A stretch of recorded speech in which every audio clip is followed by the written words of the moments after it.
Welcome to Democracy Now!, democracynow.org, the War and Peace Report. I'm Amy Goodman.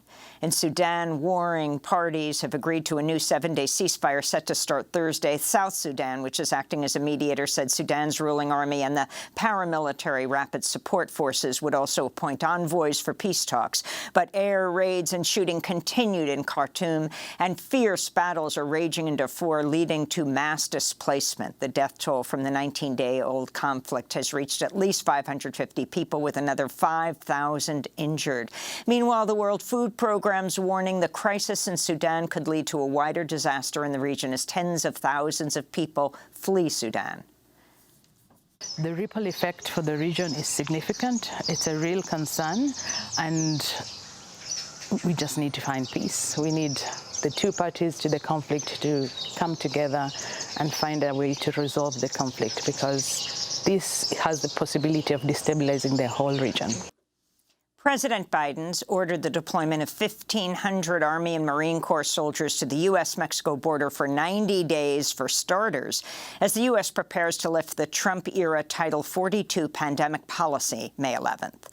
For the last 3 years, the measure has been used to quickly expel over 2.7 million migrants at the southern border without due process. There's already 2,500 National Guard troops stationed at the U.S.-Mexico border as the Biden administration has routinely cracked down on asylum seekers.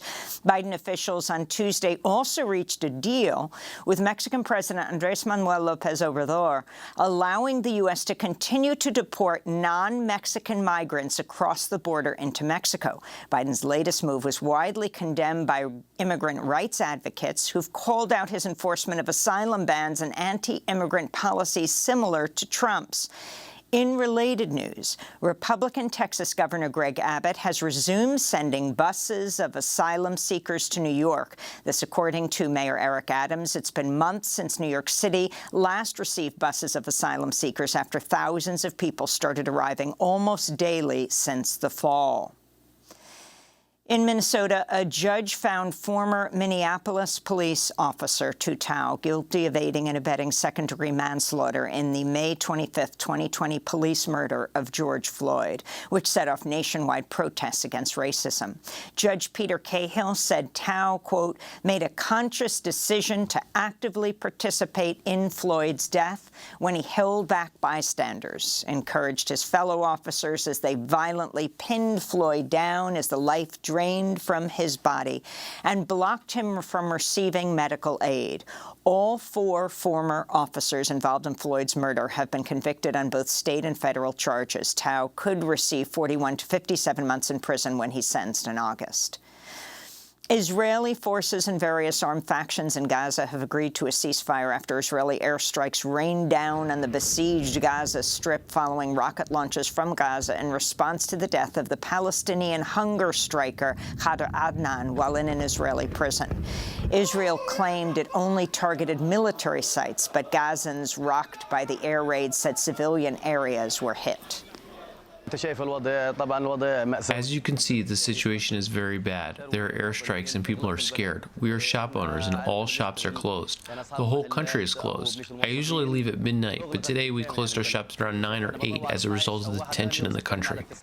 The Ugandan parliament Tuesday passed a altered version of its bill targeting LGBTQ people after the President Museveni requested several tweaks.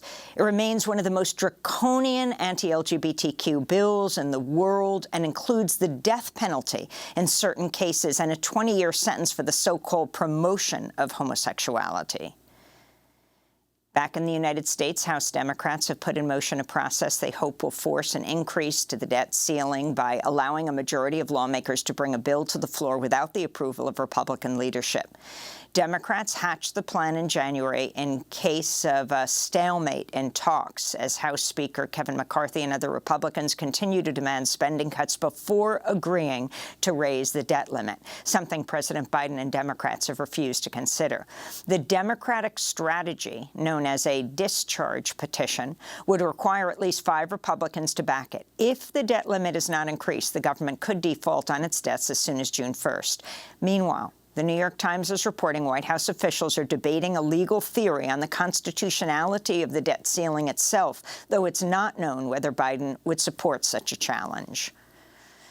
The Senate Judiciary Committee held a contentious hearing on ethics standards for Supreme Court justices following a series of revelations around conservative justices' financial entanglements. This is Rhode Island Democrat Senator Sheldon Whitehouse. The Supreme Court is playing out of bounds of the ethics rules for federal judges. Justices read the ethics rules in unique and eccentric ways, and when they're caught out of bounds, they refuse to allow any investigation of the facts. Ranking Republican Senator Lindsey Graham accused Democrats of selective outrage and going after the court due to its conservative supermajority. No justices were at the hearing after Chief Justice John Roberts declined Committee Chair Dick Durbin's invitation to testify last week. We'll have more on this story after headlines. A UN human rights panel is urging the United States to immediately release long-term Guantanamo Bay prisoner Abu Zubaydah, warning the systemic detention of people at the military prison may constitute crimes against humanity. The UN Working Group on Arbitrary Detention released its findings Friday after reviewing several Guantanamo cases over the past 15 years. The panel's report also condemned Afghanistan, Thailand, Poland, Morocco, and Lithuania, where Zubaydah was held at several CIA black sites before being transferred to Guantanamo for being, quote, jointly responsible for the torture and cruel, inhuman, or degrading treatment of Mr. Zubaydah, unquote. Zubaydah was first taken into custody in 2002 in Pakistan and has been held at Guantanamo without charge since 2006. He was waterboarded over 80 times by the CIA. Texas authorities have arrested the suspect in last week's mass shooting in the town of Cleveland, which killed 5 people, including a 9-year-old boy. Francisco Oropesa is accused of going on the shooting spree against his neighbors after they asked him to stop firing his rifle because it was keeping a 1-month-old baby awake. Meanwhile, a 14-year-old student opened fire at his school in Belgrade, Serbia, killing 8 children and a security guard in a rare mass shooting in the Balkan nation. Back in the United States, in voting news, North Carolina's Supreme Court has thrown out a ruling rejecting heavily gerrymandered voting maps. The newly Republican-controlled court also overturned a previous state Supreme Court ruling that struck down North Carolina's photo voter ID law as racially motivated. Friday's rulings are likely to give Republicans more seats in the U.S. House of Representatives after North Carolina's Republican-controlled state legislature redraws congressional boundaries for the 2024 elections.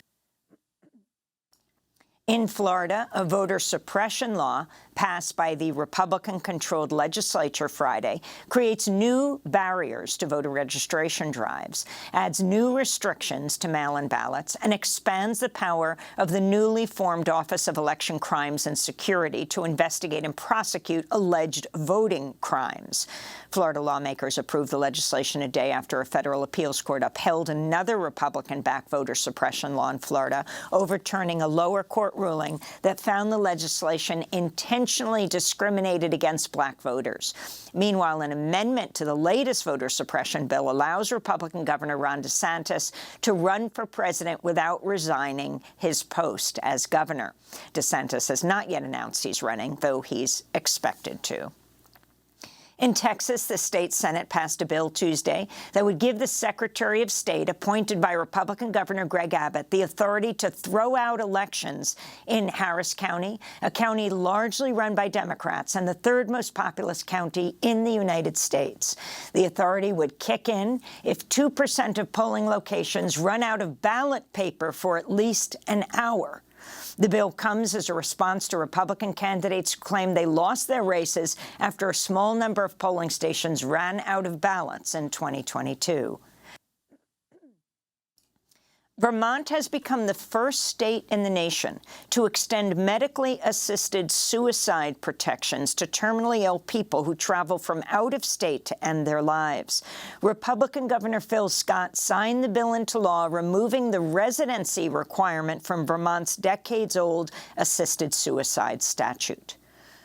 Here in New York, housing advocates took over a public meeting discussing rent hikes on 1 million rent-stabilized apartments. Activists rallied ahead of the meeting, and protesters took to the stage where members of the Rent Guidelines Board were seated to draw attention to the dire situation of many renters in New York. Tenant rights groups are calling for rent freezes or decreases, saying housing and other costs of living are already squeezing New Yorkers and that any new increase could result in homelessness or other critical situations. A number of council members spoke on behalf of their constituents. This is Chiose, who represents Bedford-Stuyvesant and North Crown Heights in Brooklyn.